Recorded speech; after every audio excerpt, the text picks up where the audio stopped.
اسی لیے رسولullah صلی اللہ علیہ وسلم نے فرمایا کہ ایک وقت ایسا آئے گا آدمی صبح کو مسلمان ہوگا اور شام کو مرے گا تو جنازہ کافر کا اٹھے گا. اندازہ لگاؤ وقت کون سا ہے, وہ ٹائم کون سا ہے. ہم اپنے گریبان میں جھانکیں, ہم اپنی زندگی پر نظر ثانی کریں, ہم اپنی پیچھے کی زندگی کو دیکھیں کہ ہم نے اپنا وقت کہاں گزارا, ہم نے اپنی جوانی کہاں گزاری, ہماری اٹھنا بیٹھنا کیسا ہے. ہم اپنے گریبان میں جھانکیں. امام احمد بن حنبل رحمۃ اللہ علیہ وقت کے بہت بڑے امام ہیں جن کی لوگ تقلید کرتے ہیں. اتنے بڑے امام جب موت کا وقت قریب آیا تو ان کی اولاد پاس بیٹھ کر کلمے کی تلقین کرتی ہے تو امام احمد بن حنبل رحمۃ اللہ علیہ سر سے انکار کر رہے ہیں اور ہاتھ ہلا کر بھی انکار کر رہے ہیں. جب افاقہ ہوا تو لڑکوں نے پوچھا کہ ابا جان ہم آپ کو کلمے کی تلقین کر رہے تھے, لا الہ الا اللہ پڑھیے, اور آپ ہاتھ سے بھی انکار کر رہے تھے اور گردن ہلا کر بھی انکار کر رہے تھے. تو امام احمد بن حنبل رحمۃ اللہ علیہ کہنے لگے کہ اس وقت میرے پاس شیطان آیا تھا اور آ کر کہہ رہا تھا امام صاحب آپ کی تو مغفرت ہو چکی ہے. اس وقت میں اس شیطان کو کہہ رہا تھا کہ ابھی نہیں ہوئی میری مغفرت. جب شیطان کی جال سے میں نکل گیا اس وقت امام احمد بن حنبل رحمۃ اللہ علیہ نے کلمہ طیبہ پڑھا. اب اندازہ لگاؤ وقت کے امام تھے جو حدیثوں کے حافظ تھے, جن کی پوری زندگی نبی کے طریقے کے مطابق گزاری, جنہوں نے ہر کام اللہ کے حکم کے مطابق کیا, جن کا اٹھنا بیٹھنا غمی خوشی ہر کام نبی کے طریقے کے مطابق تھی. وقت کے امام تھے, لوگ ان کو مانتے تھے, ان کے مسائل پر لوگوں کا اعتماد تھا. اتنے بڑے عالم کا انتقال ہو رہا ہے, اس وقت بھی شیطان آ کر بہکا رہا ہے. اب اندازہ لگاؤ ہمارا ایمان کیسا ہے, ہمارے اعمال کیسے ہیں.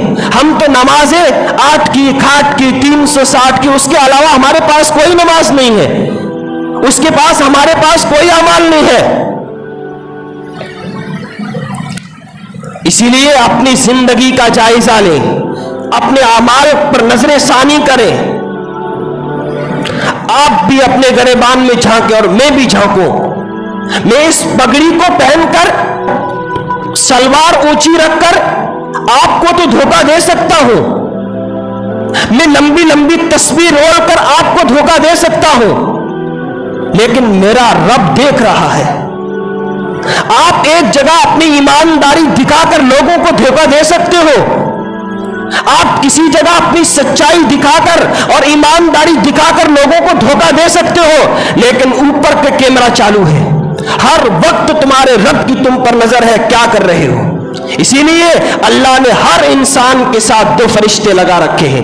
اگر تم لوگوں کی نگاہوں میں اوجھل ہو کر زنا کرو, بدکاری کرو, چوری کرو, جھوٹ بولو, کسی کا حق دباؤ, کسی کو نہ قتل کرو, یہ فرشتے تمہارے اعمال لکھ رہے ہیں. اپنے دلوں میں آخرت کا خوف پیدا کرو. اس دنیا میں آپ نے ہمیشہ نہیں رہنا. ذرا نگاہ دوڑاؤ اپنے باپ داداؤں پر, ذرا نگاہ دوڑاؤ ان لوگوں پر جو معاشرے میں وڈیرے کہلاتے تھے, ان لوگوں پر جو یہاں سرپنچ بھی رہ کے گئے, ایم ایل اے بھی رہ کے گئے, ایم این اے بھی رہ کے گئے. ہمارے ملک پر ہم نے 600 سال تک حکومت کی ہے, مسلمان حکمران تھے, اور ایسے ایسے حکمران گزرے ہیں جن کی کبھی تہجد کی نماز تک فوت نہیں ہوتی تھی. وہ اس دنیا میں نہیں رہے. جس زمین پر آج تو جھگڑ رہا ہے اور تیرے باپ دادا جھگڑتے ہوئے آئے ہیں, تجھے تو نہیں ملنے والی. اسی لیے جب انسان کا انتقال ہوتا ہے, حدیث پاک کے اندر آتا ہے کہ اس کے ساتھ 3 چیزیں جاتی ہیں. نمبر 1 اس کے اعمال, نمبر 2 اس کے رشتہ دار, نمبر 3 اس کی مال و دولت. پہلے زمانے میں مال و دولت رشتہ دار سب قبرستان لے جاتے تھے, مال اور رشتہ دار واپس آ جاتے ہیں.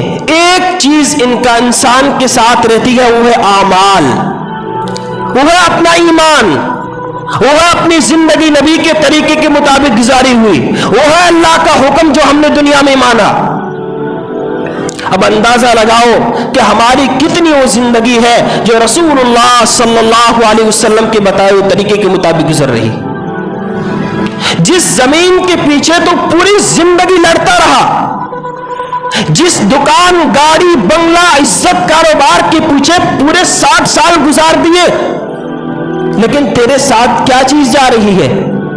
جب وفات ہوتی ہے آپ کی گھڑی اتار دی جاتی ہے، آپ کا چشمہ نکال دیا جاتا ہے، آپ کے کپڑے اتار دیے جاتے ہیں، جسم پر پانی ڈال کر سفید کپڑا پہنا کر 2 گز زمین کے حوالے کر دیا جاتا ہے.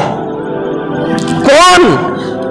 جس رشتہ دار کے ساتھ پوری زندگی تو وفائیں کرتا رہا، جس اولاد کو پوری زندگی تو چونتا رہا اور یوں دھوکہ کھاتا رہا کہ میری اولاد ہے، مرتے مرتے مرتے اولاد کے لیے کچھ کر جاؤں، مرتے مرتے اولاد کے لیے کوئی کاروبار چھوڑ جاؤں. اللہ کہتے ہیں ظالم اولاد کے لیے رازق نہ بن، وہ تیری اولاد ہے، رزق کا ذمہ دار تو میں ہوں، روزی روٹی کا مالک تو میں ہوں، تو اولاد کی رزق کا ذمہ دار ٹھیکیدار بنا بیٹھا ہے.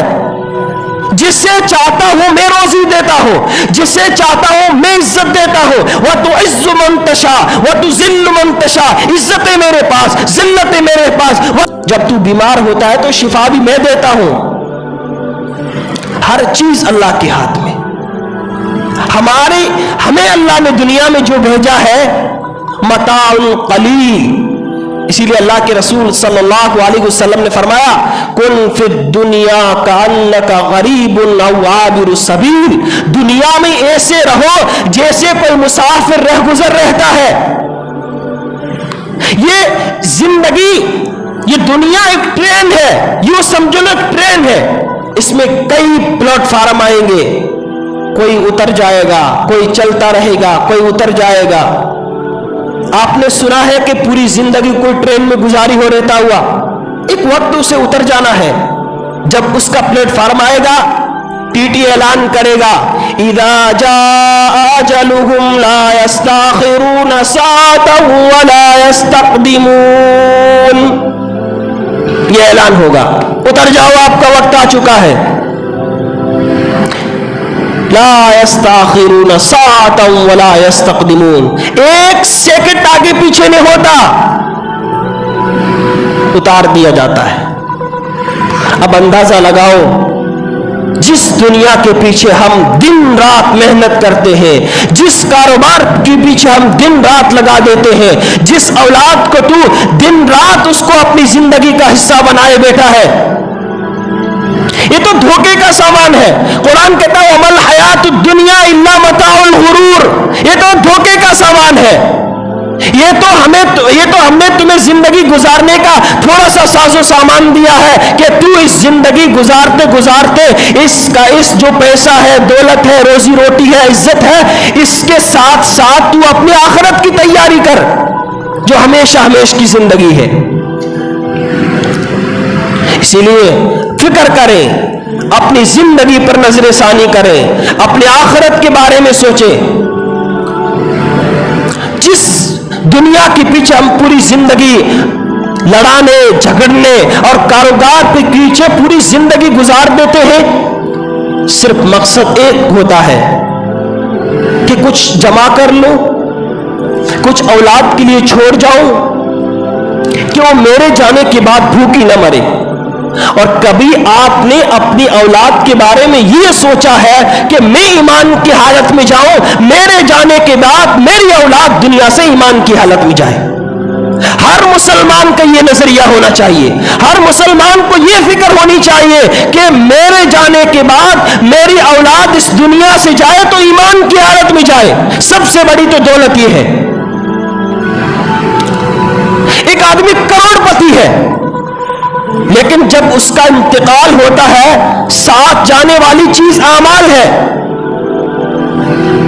ساتھ جانے والے چیز تمہاری زندگی وہ ہے جو نبی کے طریقے کے مطابق گزری. پوری زندگی دولت کے پیچھے، عزت کے پیچھے، بنگلی کوٹھی کے پیچھے گزارتا رہا، لیکن ساتھ کیا جا رہا ہے؟ اعمال، جس کو ہم نے چھوڑے رکھا ہے. یاد رکھو جو اعمال آپ کو قبر میں کام آئیں گے وہی اعمال آپ کے اولاد کو بھی کام آئیں گے. اسی لیے جتنی فکر آپ کو اپنی اولاد کی ہے کہ میرے مرنے کے بعد میری اولاد خوشحال زندگی گزارے، سکھی رہے، تو یاد رکھو کہ اس کے لیے اس کی آخرت کی بھی فکر کرو، اس کو دینی تعلیم بھی دو، اس کو قرآن کی تعلیم بھی دو، تاکہ مرنے کے بعد، آپ کے مرنے کے بعد آپ کے اولاد بھی اپنی آخرت کی فکر کرے۔ ویڈیو کے نیچے سبسکرائب کے بٹن پہ کلک کریں، بیل کے آئیکن پہ کلک کیجئے تاکہ ہر نئی ویڈیو کی نوٹیفیکیشن آپ کو مل جائے۔